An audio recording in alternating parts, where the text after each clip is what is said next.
Mariam Abdul Aziz married Brunei's Sultan. Hear what happened to her? Her tale sounds like everyone else's. Flight attendant turned princess after marrying the Sultan of Brunei, one of the world's richest men. After living a fairy tale life and publicly divorcing, Mariam Abdul Aziz's life changed drastically. A fortune teller defrauds her of £2 million, starting an amazing love story of trust, treachery, and love. Learn what happened to Mariam Abdul Aziz with us. How Mariam Abdul Aziz moved from fairy tale to betrayal. Many consider Mariam Abdul Aziz's life a modern fairy tale. Sultan Hassan al-Bolkiah of Brunei, a billionaire, captivated her. Former flight attendant from a disadvantaged family. Her life changed in 1981 when she married the Sultan. She was important to the royals. For over 20 years, she lived in opulent palaces with royal rights, inconceivable luxury. After appearing ideal, her life fell apart in 2003. The Sultan of Brunei announced their divorce on TV citing Islamic law. Mariam Abdul Aziz lost her royal titles and had to adjust to normal life. She was rich but lonely and felt like she had lost her identity after being expelled from the royal gang. Mariam's life changed drastically when she was most at risk. In London, she sought consolation at a casino, where she met fate teller Aziza Amir Mrs. Zeno. After the meeting, none could have foreseen what would unfold. A weird story of misery, manipulation, and betrayal ensued. Mariam Abdul Aziz, a wealthy and famous woman, fell for a £2 million swindle by her friend. How could a renowned and wealthy person fall for such a daring scam? Mariam Abdul Aziz's fate is more than a lesson.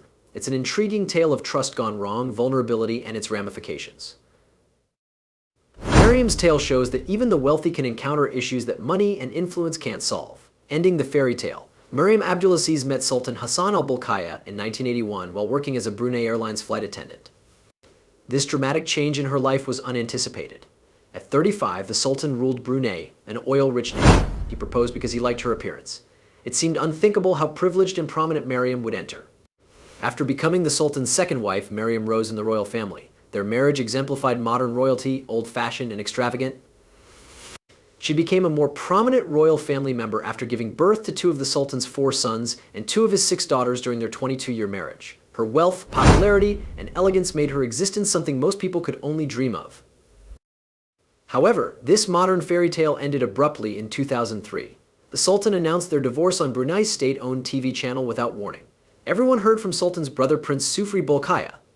He stated Brunei's Islamic law made the split legal, Sharia law. After then, Mariam's regal titles and rights were stolen without hesitation. After leaving Brunei's royal court, the woman lived a normal life. The Sultan was still married to his first wife, but Mariam was thrust into a new world without the royal help she had known for over 20 years.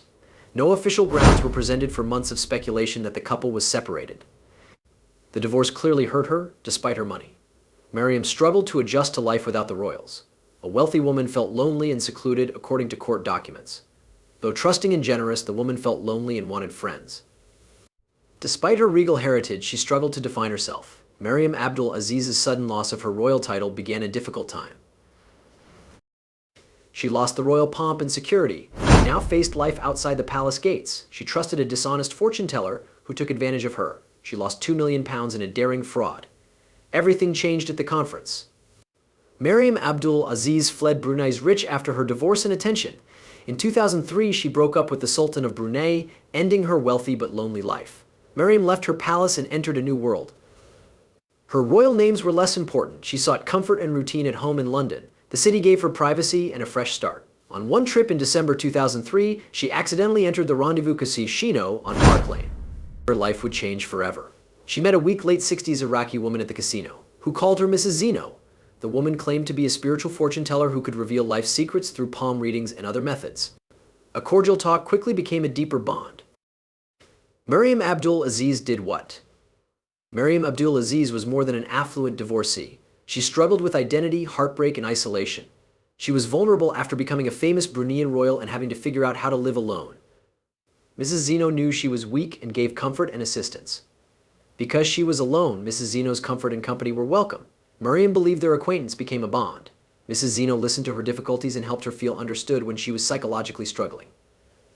Mariam confided in her about her divorce, ex-husband, and most of all, losing her royal position as she grew to trust her. Later, court filings indicated Mariam was polite and trusting, making her simple to trick. Mrs. Zeno, whose true name was Aziza Amir, used Mariam's openness to let her into her life by offering mental support and answering her inquiries. However, the connection was fake. Mariam's illusion of support was a clever fraud. Mrs. Zeno was more than a future predictor. Smart and cunning, she used Mariam's weaknesses to gain what she wanted. Despite appearances, the casino meeting was the start of a calculated falsehood that led to one of the most astounding frauds of our time. Rich Mariam wanted to make friends and feel connected, making her a great target. The coming events will stun Mariam and the globe with their daring deception. Such a complex fraud. Mariam met excellent love and friendship material in January 2004. She befriended the mysterious fate teller Mrs. Zeno a few weeks earlier.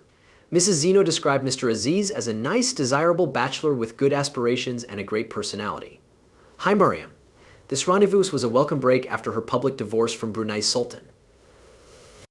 Their bond evolved swiftly but was unusual from the start. Mariam and Mr. Aziz only spoke on the phone. However, each interaction strengthened their relationship. He spoke softly and caringly, making me want to be with him. He declared his love. He detailed his goals and dreams for their future together. Due to her weakness and confusion, Mariam was lured to Mr. Aziz's love. She was still recovering from her divorce and loss of royal titles, but she wanted a new relationship. Mr. Aziz told Mariam he needed money for business initiatives and a residence. Mariam, always sympathetic, offered to help. Mariam remitted an astonishing £1.25 million through the bank over the next few months to suit Mr. Aziz's purported needs. She also gave him £760,000 in cash and 7 Louis Vuitton shirts and sweaters, a Cartier diamond watch, and diamond rings. These expressions of love and trust showed she believed in the relationship and was committed to the person she felt cared about her. As months passed, the illusion began to crumble. Despite saying he loved her and was thrilled to meet, Mr. Aziz always had a reason to delay a meeting. Work, family, and mishaps kept him away. Mariam waited almost 10 months for their long-distance relationship to become true. Worry developed with time. Her search for the man she believed she knew became harder. Not everything was going well. Mariam investigated because she was suspicious and desired answers. Something shocking happened that she never expected. The man she loved and trusted with her heart and money did not exist. Mrs. Zeno Aziza Amir played Mr. Aziz. Mariam confided in Amir, a trustworthy friend, who pretended to be Mr. Aziz. Amir used a man's voice on the phone to carry off one of the strangest scams. All were stunned by Mariam Abdul Aziz's fate. Mariam was duped and misled by someone she thought would aid her in life. This announcement was just the start of a much more dramatic confrontation that would amaze everyone with how deep the deceit went. The truth emerged. Mariam Abdul Aziz was astonished to learn Mr. Aziz's true identity. Aziza Amir, the rendezvous casino fortune teller she met, was the man she supported, trusted, and gave millions of pounds to. Amir, a late 60s woman, called Mariam and impersonated a young man with a phony voice. Amir's cautious supervision culminated in this sophisticated strategy that exploited Mariam's loneliness and need for company. Amir did more than call. She had a cab driver send Mariam roses and dinner on Mr. Aziz's behalf to maintain a new friendship. Mariam also gave the same driver large quantities of money in shoe boxes. These lies were part of Amir's gambling-fueled plot. The fortune teller gambled big at London pubs with stolen money. Her disrespect for Mariam's confidence was evident. After being given the truth, Amir didn't mind. Her threats were meant to intimidate Mariam into silence. Aziza Amir revealed unflattering details regarding Mariam's personal life and 20-year marriage to Brunei's Sultan. These details could reveal the Sultan's sexual escapades and spark a scandal, sources added. She warned in a terrifying letter that her words could do more devastation than an earthquake. Her threats were aimed to dissuade Mariam from suing or reporting the scheme. Mariam couldn't bear another public incident after the Sultan had divided her unprofessionally. The fact that Mariam Abdul Aziz's buddy deceived her was startling and intimate. Mariam tried to keep the scandal from worsening, but she refused to be blackmailed and pledged to safeguard her identity and uncover the full scope of the deception, which meant revealing the specifics. When Mariam Abdul Aziz discovered Aziza Amir was lying, the legal case was as intriguing as the lie. After the matter went to court, the stunning facts and the Sultan of Brunei's involvement garnered global attention. Since he was Mariam's ex-husband and a world power, the Sultan attempted to defend his family's reputation. He stated he was head of state and should keep the case private to defend his honor and prevent information about his marriage to Mariam or his mistresses from leaking. However, the London Court of Appeal opposed secrecy orders. In a groundbreaking verdict, the courts prioritized free expression, allowing the exceptional case information to be revealed. The decision admitted many. Amir was a liar and Mariam Abdul Aziz weak, as everyone discovered. When she married Sultan Hassanal Bolkiah of Brunei, she was a Pengiran Isteri, or royal consort, and a member of one of the world's most distinguished groups. The events showed Amir as smart and cunning. The judge said she knew human behavior well. Compare her to a practical psychologist who exploited Mariam's insecurity and loneliness. Amir was brilliant because she could play Mr. Aziz and deceive for months. Justice prevailed. For violating the court, Amir served 5 months and had to repay the money he stole. Her power abuse and violation of trust against Mariam were shown by the judge's ruling. Following the event, where is Mariam? After the court case revealed betrayal and blackmail, Mariam Abdul Aziz struggled. She received media attention and rekindled old wounds from her divorce from Sultan Hassan al-Bolkiah. Mariam avoided the spotlight to safeguard her honor and start over, focusing on her family and raising Prince Abdul Mateen and Princess Azama, who remained prominent royal figures. Even while it affected her personally, the court's ruling strengthened her and gave her control over her story. The event inspired Mariam to pursue a quieter, more private existence away from the sparkle and splendor of her royal life. She attended her son Prince Abdul Mateen's 2024 wedding, which garnered media attention. These occurrences have showed her strength and love for her family in difficult times. Mariam owns residences in Singapore and the UK. Her life is quieter today than when she worked at the royal home, reports suggest. Plus personal items. As she has done since leaving the royal family, she is keeping her activities and location private. Mariam's tale raises important questions. How can we avoid deception without losing trust?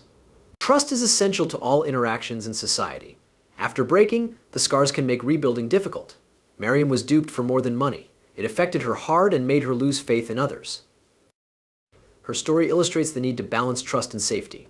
Be watchful and alert, but Mariam's tale reveals that dread of betrayal can make you feel alone. Her perseverance after such a terrible trust breach shows that people can heal, learn, and grow. How do you view Mariam Abdul Aziz's story? If that happened, what would you do? Comment below with your thoughts. We hope you enjoyed this video. For more excellent videos, like, share, and subscribe to our channel. Thanks for watching. See you next time.